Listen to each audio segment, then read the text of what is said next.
Hi friends, இன்றைக்கி என் தம்பி தான் அந்த கீரையை அறுவடை பண்ண போகிறான். வாங்க வீட்டுக்குள்ளே போகலாம். இப்போ என் தம்பி தான் எனக்கு கூப்பிடுவான்.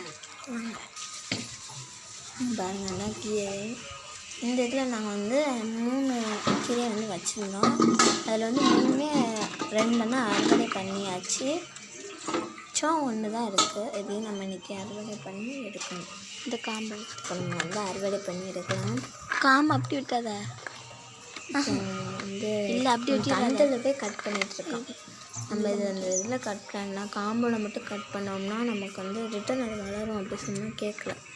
அதிலே கட் பண்ண போனால் அதுக்கப்புறம் அதில் வை அப்படி சொல்லிட்டு மிச்சிருந்த கீரையை கட்சரி பண்ணிச்சு கட் பண்ண போயிட்டான். அதுக்கப்புறம் அவனே கை வச்சு எடுத்துட்டான்.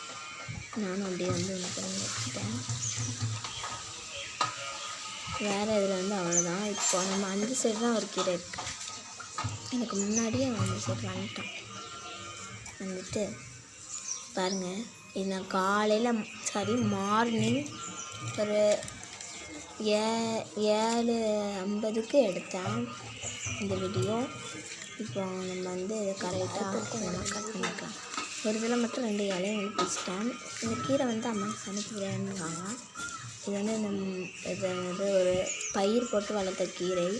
இது சாப்பிட்லாம், ஆனால் எனக்கு சமைக்க தெரியாது. எனக்கு நம்ம எப்போதுமே வாங்குகிற கீரையை தான் எனக்கு சமைக்க தெரியும் அப்படின்னாங்க. அதெல்லாம் பார்த்துக்கணும்னு சொல்லிட்டு நாங்கள் பறிக்க ஆரம்பிச்சிட்டோம். என் தம்பியும் பறிச்சிட்ருக்கோம். பாருங்கள், அவனை மொத்தமாக கட் பண்ணிக்கணும். அவன் ஃபுல்லாக நான் கட் பண்ணுறேன், நீ வீடியோ எடு அப்படின்னா சரி அப்படின்னு அதுக்கப்புறம் மொத்தமாக கட் பண்ணிட்டேன். அவ்வளோதாங்க இன்றைக்கி நம்மளுடைய அறுவடை. வெங்காயத்துக்கு இன்னும் ஒரு 10-15 நாள் கிட்ட கிடக்கு. அப்புறமா நம்ம ஃபுல்லாக அறுவடை பண்ணி எடுத்தாச்சு. இன்றைக்கி ஹார்வெஸ்டிங் தான். இன்றைக்கி தான் நம்மளோட ஹார்வெஸ்ட்டு. தம்பி அப்படியே போனான். எல்லாம் நின்றுடா வீடியோ காமி அப்படின்னு அவன் படுக்க. எங்கள் வீட்டுக்கு பின் சைடு தான் பாருங்கள். பாய்.